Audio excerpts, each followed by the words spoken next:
चिश्तियाँ खाद के हसूल के लिए किसान परेशान तो दूसरी जानब ज़ख़ीरा अंदोज़ों की मनमानियाँ। खाद के गोदाम में यूरिया खाद की 250 बोरी बरामद।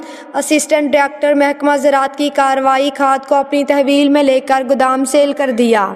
चिश्तियाँ यूरिया खाद की 250 बोरियां ज़ख़ीरा बरामद। असिस्टेंट डायरेक्टर महकमा ज़राअत की कार्रवाई। चिश्तियाँ ज़फ़र कॉरपोरेशन की गोदाम में ज़ख़ीरा की हुई यूरिया खाद 250 बोरियां बरामद। चिश्तियाँ असिस्टेंट डायरेक्टर महकमा ज़राअत ने गोदाम को सील कर दिया। मज़ीद ज़फ़र कॉरपोरेशन के ख़िलाफ़ कार्रवाई की जाए। हाफिज़ मोहम्मद बशीर, ब्यूरो चीफ, जनूबी पंजाब।